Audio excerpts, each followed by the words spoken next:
안녕하세요. 오늘은 전도서 강의 9번째 시간이 되겠습니다. 오늘 본문은요, 전도서 3장 16절에서 22절의 말씀입니다. 전도서 3장 16절에서 22절까지의 말씀, 먼저 본문을 읽고 시작하겠습니다. 또 내가 해 아래에서 보건대 재판하는 곳 거기에도 악이 있고 정의를 행하는 곳 거기에도 악이 있도다. 내가 내 마음속으로 이르기를 의인과 악인을 하나님이 심판하시리니 이는 모든 소망하는 일과 모든 행사에 때가 있음이라 하였으며, 내가 내 마음속으로 이르기를 인생들의 일에 대하여 하나님이 그들을 시험하시리니 그들이 자기가 짐승과 다름이 없는 줄을 깨닫게 하려 하심이라 하였노라. 인생이 당하는 일을 짐승도 당하나니 그들이 당하는 일이 일반이라. 다 동일한 호흡이 있어서 짐승이 죽음같이 사람도 죽으니 사람이 짐승보다 뛰어남이 없음은 모든 것이 헛됨이로다. 다 흙으로 말미암았으므로 다 흙으로 돌아가나니 다 한 곳으로 가거니와 인생들의 혼은 위로 올라가고 짐승의 혼은 아래 곧 땅으로 내려가는 줄을 누가 알랴.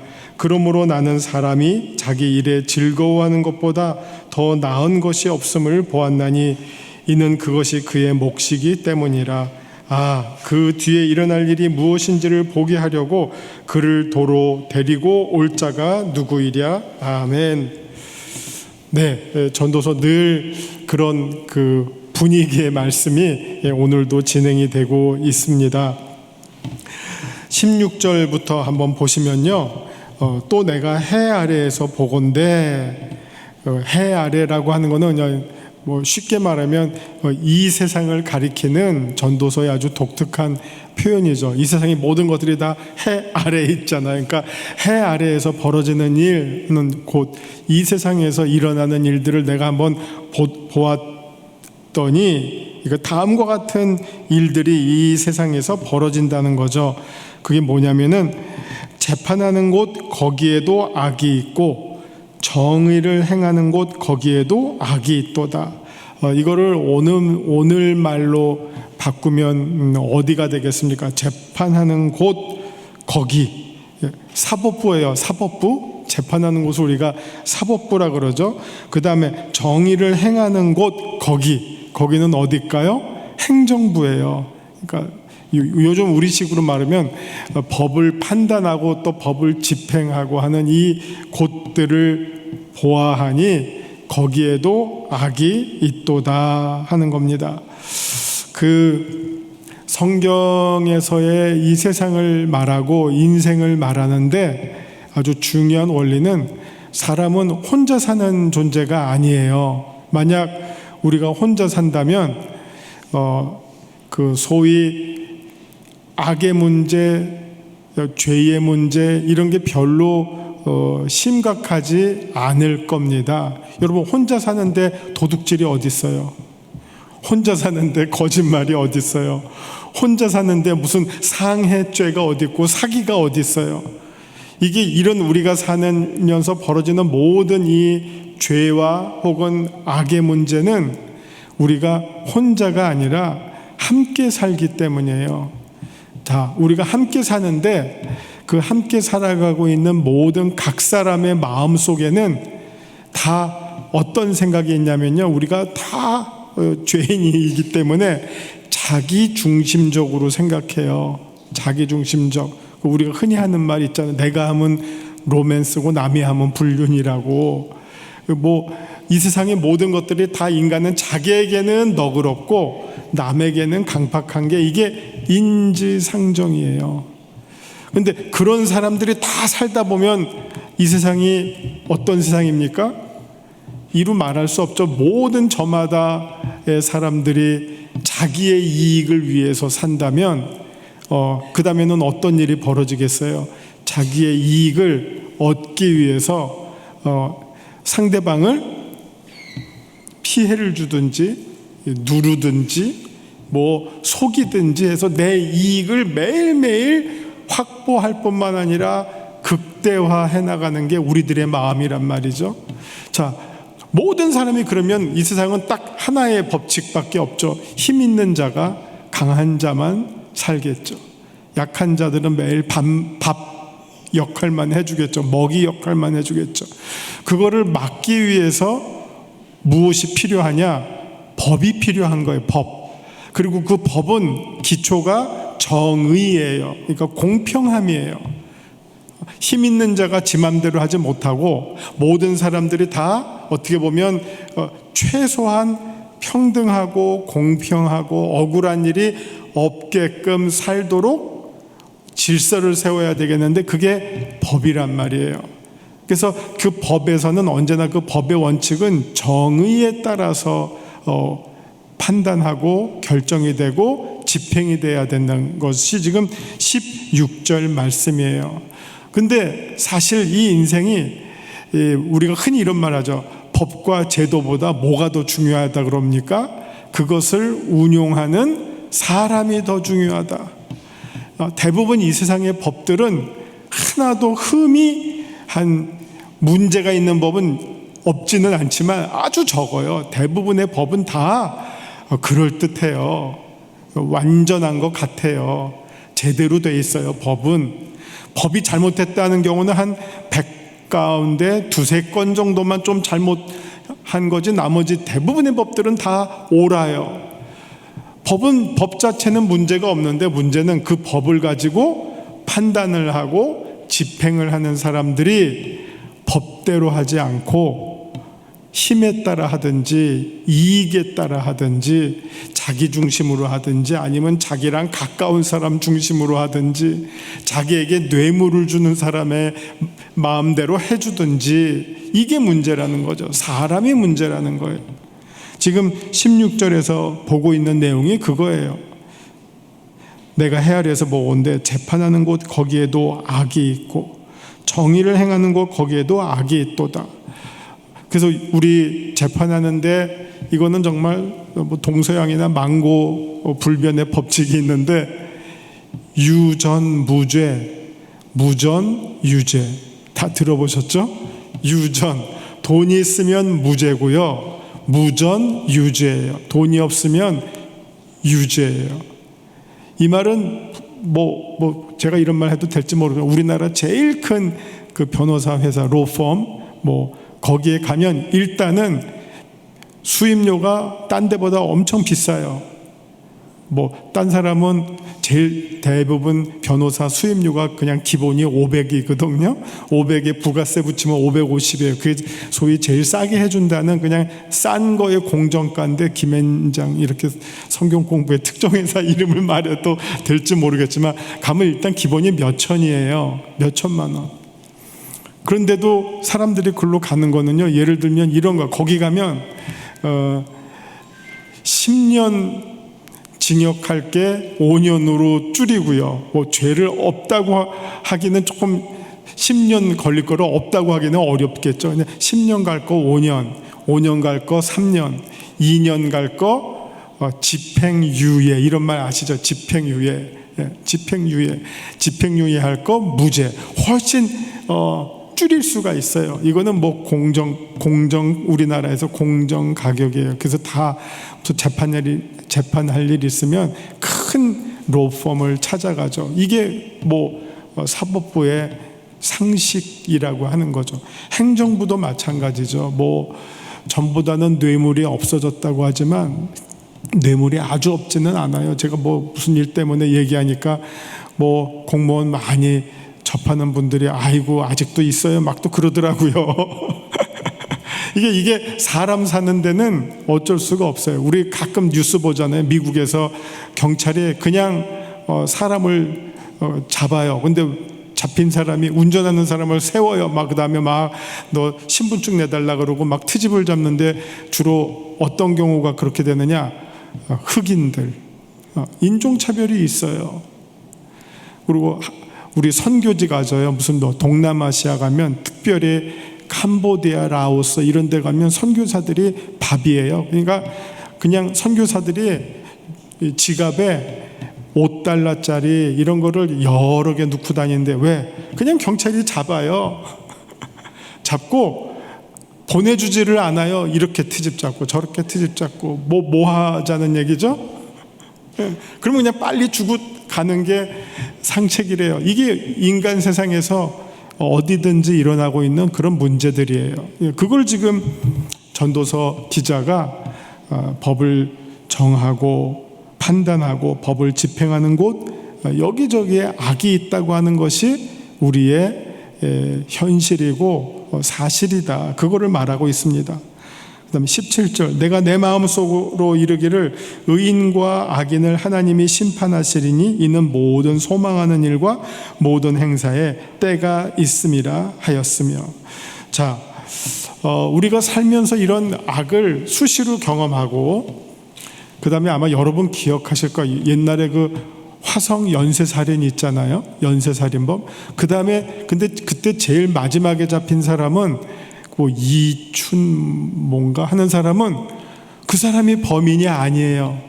근데 연쇄살인범의 마지막 범인으로 잡혀서 뭐 10몇 년인가 30년 있다가 딴 데서 무죄로 딴 데서 범인이 잡혀서 무죄로 나온 사람이 있어요. 한 2, 3년 전에 나온 일이죠. 아마 그 뉴스 보셨을 거예요. 그 사람은 얼마나 억울합니까? 근데 자기가 아무리 죄가 없다 그래도 들어주지를 않아요.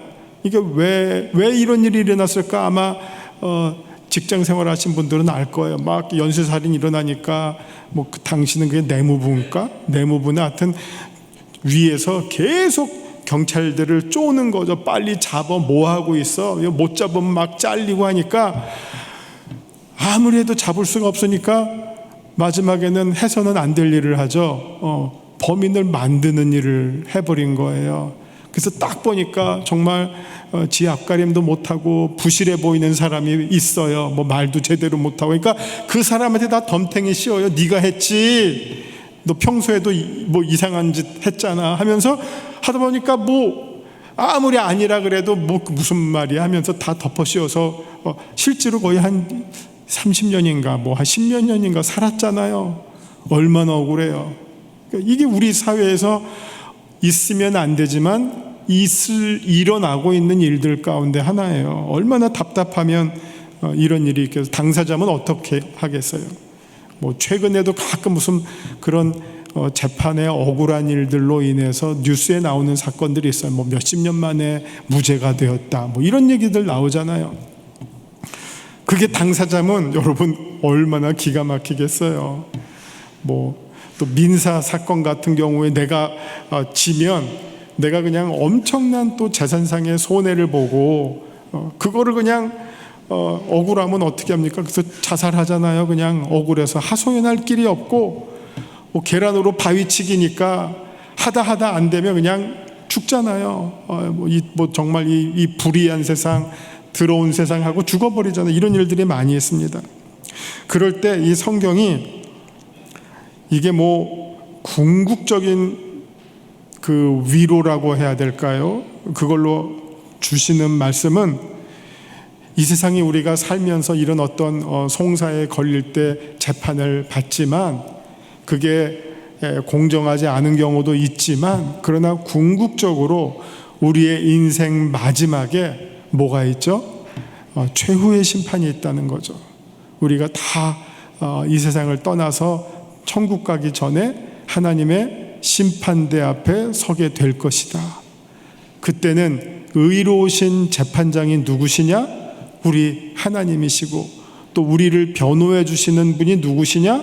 어린 양 예수가 우리를 변호해 줄 것이다. 이게 어떻게 보면 이 세상의 모든 불의에 대한 성경의 최종적 답변이에요. 자, 이제 이게 그렇다고 우리가 성경 공부를 잘해야 되는데 그러니까 우리는 그게 있으니까 이 땅에 살면서 억울한 일 당하도 다 참고 살자? 그거는 아닌 것 같고요. 이게 지금 답은 하나가 아니에요. 이 땅에 살면서 우리가 만약 억울한 일이 있어서 재판을 해야 되면 해야죠. 자기의 권리를 지키고 주장해야죠. 그런데 이제 그렇게 해서 아무리 해도 안 되는 경우가 있어요. 그런 경우가 정말 있으면 가장 불행하지만 그러면 어떻게 하겠냐 하는 거죠. 내가 할 수 있는 거를 다 했어. 뭐 대법원까지도 가고 뭐 하여튼 뭐 도움 받고 하여튼 법적 도움 받고 했는데도 안 됐어. 근데도 억울해. 그러면 어떻게 하실래요? 그럴 때는 정말 마지막에 하나님의 공의를 구하고 기다리는 수밖에 없죠. 그러니까 이게 답은 하나가 아니에요. 처음부터 공의를 구하고 기다리자는 아니고요. 자기의 또 상황과 형편에 맞춰서 내가 할 수 있다면 하고, 내가 그런 거를 할 수 없을 수도 있어요. 왜냐하면 돈도 많이 들어요. 돈이 그냥 작은 돈이 드는 게 아니고 시간도 많이 들어요. 그리고 그 사이에 사람은 대부분 지친대요. 누구 죽는 사람들 있잖아요. 이게 왜 죽느냐? 그 상황을 보면 자기가 죽으면 해결이 되는 것처럼 보여요. 자기 가족의 피해가 줄어들어요. 그걸 자기가 계속 끼고 있으면 그냥 패가망신해요. 돈도 많이 들고 시간도 많이 들고 욕도 먹고. 근데 만약 자기가 확 죽어버리면요, 거기서 끝나요. 그래서 막 사람들이 걸리면 막 죽고 그런데요. 왜 자살하면 안 되는데 왜 저러느냐 하면 그들 나름대로 그런 어떤 정말 말 못할 사정들이 있대요. 그런 어떤 정말 저항할 수 없는 상황에 몰리게 되는 경우도 있어요. 그러니까 우리가 살아나면서 여러 가지 경우들이 많아요. 억울한 경우도 있고 또 우리가 그걸 또 막 해결해서 답을 찾을 수 있는 내 주장을 얻을 수 있는 경우도 있고요. 다양한 경우가 있기 때문에 그거는 그때그때마다 달라요. 우리가 그러나 모든 경우에 어쨌든 하나님의 도움을 구하면서 내가 할 수 있는 최선의 길이 무엇인지를 찾으면서 하는 것, 그것이 중요하다라고 생각합니다. 자, 그 다음에 17절 하나님이 심판하시리니 이는 모든 소망하는 일과 모든 행사에 때가 있음이라. 그 때는 하나님이 주시는 답이 되겠죠. 그게 가까울 수도 있고 멀 수도 있죠. 이 해 아래에서 해결이 될 때가 있고 아니면 해 아래의 때를 지나서 정말 아까 말씀드린 것처럼 하나님의 최후의 심판 때. 그래서 요한계시록 21장에 보면 무슨 말씀이 나옵니까? 그때 우리의 눈물을 닦아주신대요. 눈물을 닦아주신다. 그러니까 그게 무슨 말입니까?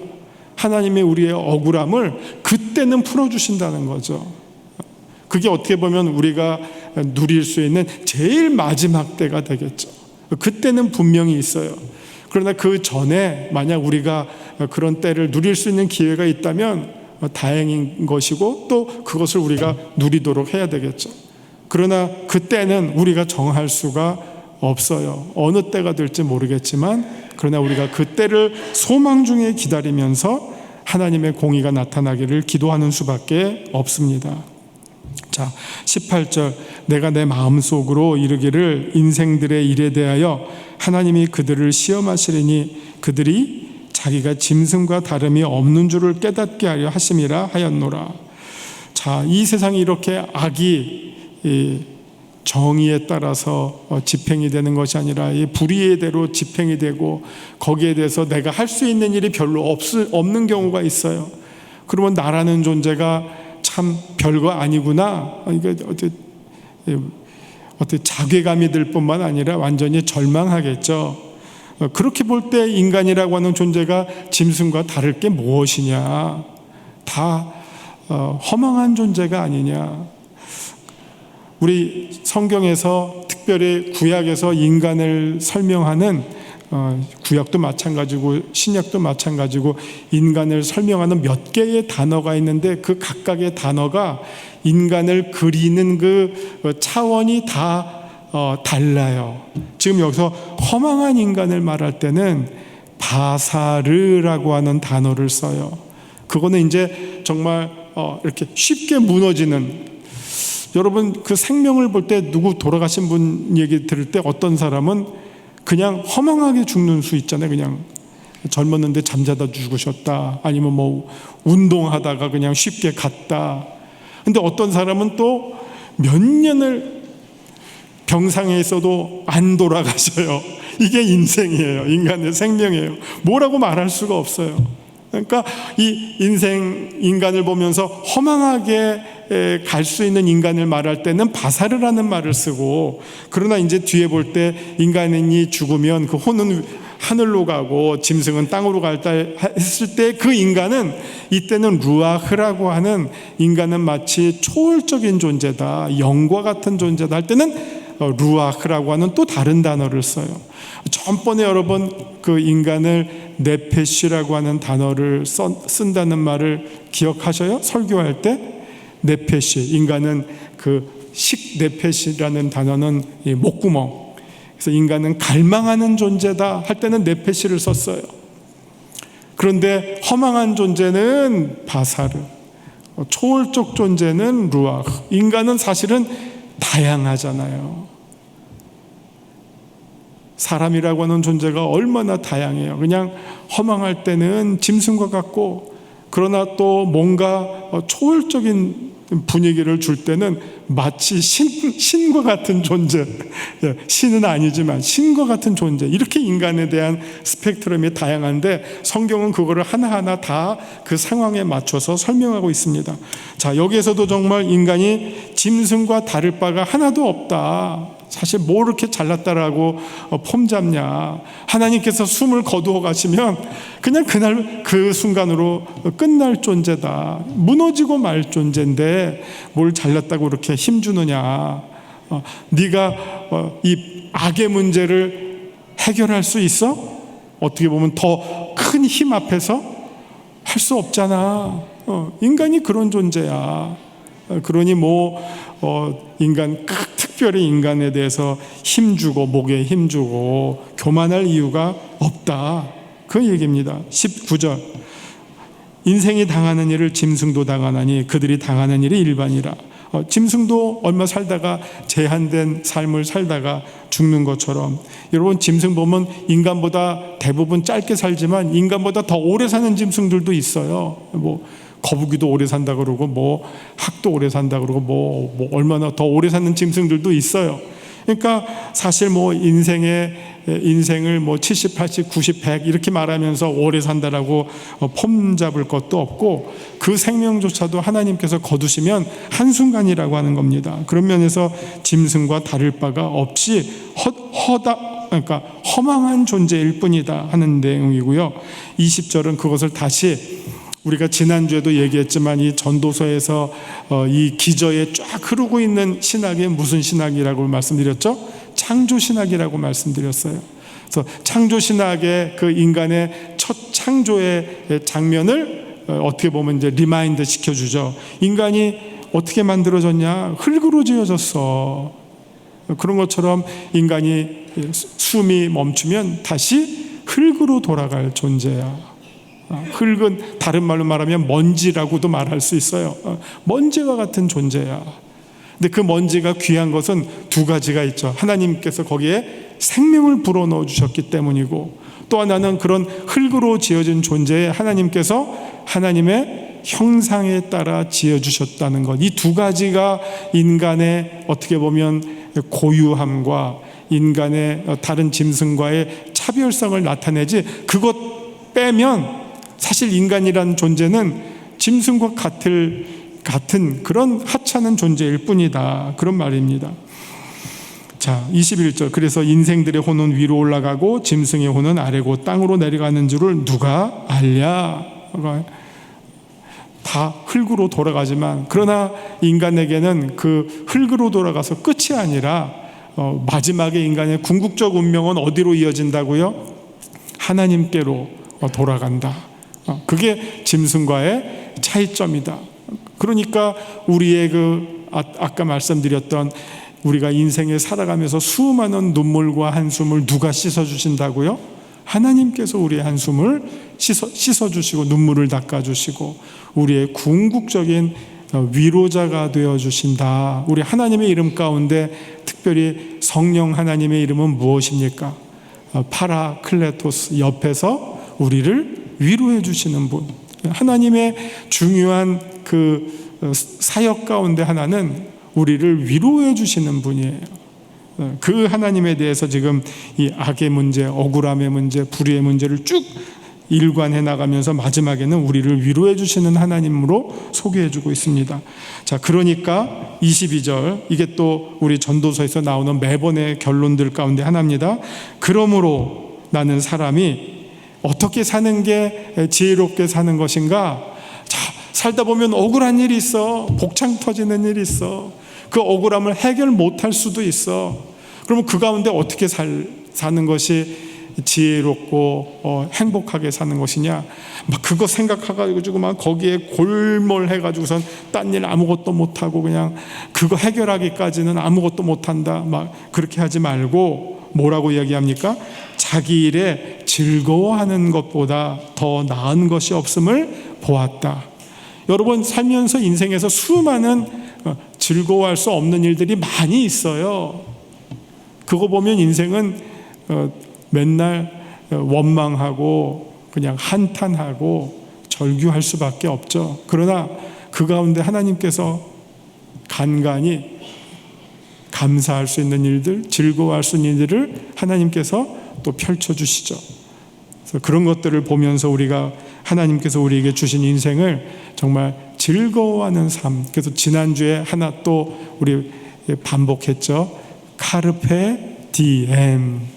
이거는 세상 사람들은 그냥 노세 젊어서 노세, 오늘 신나게 놀아보자, 그런 식으로 사용하고 적용하겠지만 우리 크리스찬들이 말하는 카르페 디엠은 하나님께서 오늘 우리에게 주신 시간과 기회들이 선물이고 은혜이기 때문에 이것을 정말 즐거워하면서 감사함으로 누리는 삶, 이것이 가장 지혜롭고 복된 삶입니다.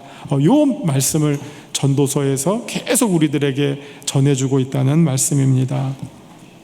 그 다음에 제일 마지막에 나오는 말씀이 조금 어려워요. 그의 뒤에 일어날 일이 무엇인지를 보게 하려고 그를 도로 데리고 올 자가 누구이랴. 이거는 이제 우리 그냥 쉽게 말씀드리면 우리의 인생을 해 아래의 관점에서만 보지 말고 해 너머의 관점에서, 하나님의 관점에서, 하나님의 시각으로 우리의 인생에서 일어나는 일들을 살펴볼 때 우리는 이 땅에서 벌어지는 일들에 얽매이고 거기에 제한되지 말고 그것을 뛰어넘는, 어떻게 보면 영원의 스펙트럼으로 우리의 인생을 바라보자. 그러면 우리의 인생을 더 복되게 누리게 될 것이다 하는 말씀으로 3장이 마무리됩니다. 요런 말씀 우리가 나누면서 우리 여기 말씀 산책은 한번 쭉 읽어보시고요. 질문들만 한번 제가 살펴보도록 하겠습니다. 묵상 질문들. 인생을 살면서 접하게 되는 불의의 문제를 우리는 어떻게 받아들여야 될까? 때로는 그냥 우리 자칫 잘못하면 우리 기독교는 맨날 원수를 사랑만 하고 한쪽 뺨 때리면 다른 쪽 뺨도 갖다 대는 무저항의 원칙만 많이 강조돼서 배워왔어요.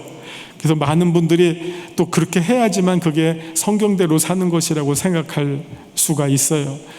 그러나 성경 전체를 보시면요, 꼭 그렇지는 않아요. 예수님 원수를 사랑하라고 했지만 바리새인과 율법학자들을 향해서 쌍욕하시면서 저주하시고 혼내시고 했잖아요. 그러니까 이게 글자만 따라가지 마시고 성경을 읽을 때 전체 맥락을 따라가야 돼요. 원수 사랑하는 거 맞죠. 한쪽 뺨 때리면 다른 쪽 뺨 때리는 것도 맞죠.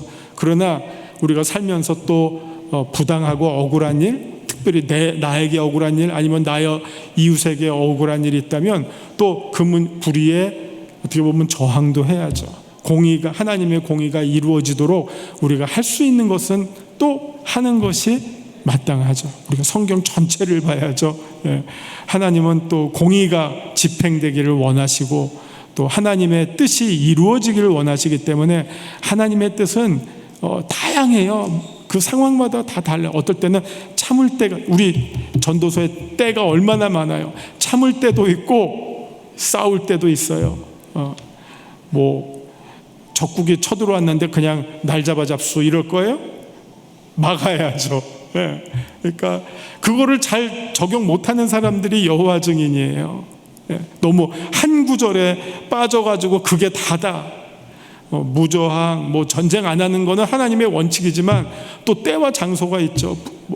북한군이 쳐들어오면 그래 우리 날 잡아잡소 원수 사랑하겠다 그리고 팔 벌리고 다 웰컴 할 겁니까? 그건 아니잖아요. 우리가 저항해야 할 때는 하고 지켜야 할 때는 하고 우리의 주장을 요구하고 관철해야 할 때는 하고 그러나 또 용서해야 할 때는 하고 품어야 할 때는 하고 그것을 때에 따라 상황에 따라 적절하게 대응하는 것, 그것이 어떻게 보면 지혜롭고 그것이 살아있는 믿음이에요. 죽은 믿음이 아니라 기계적인 믿음이 아니라 작동하는 믿음, 건강한 믿음이라고 할 수 있습니다. 기도하시겠습니다. 주님, 오늘도 저희들에게 귀한 복된 주일을 허락해 주셔서 주님의 전에 나와 예배드리고 또 말씀 배우고 귀한 성도의 교제를 이루게 하시니 감사드립니다. 광야와 같은 삶을 살아가고 있는 우리들에게 주님 불기둥이 되어주시고 구름기둥이 되어주시고 또 마른 땅의 샘물이 되어주셔서 우리를 여기까지 인도해 주셨습니다. 주님의 은혜를 누리고 복된 삶을 사는 지혜로운 삶을 사는 우리 영색교회 성도들 다 되게 하여 주옵소서. 예수님 이름으로 기도합니다. 아멘.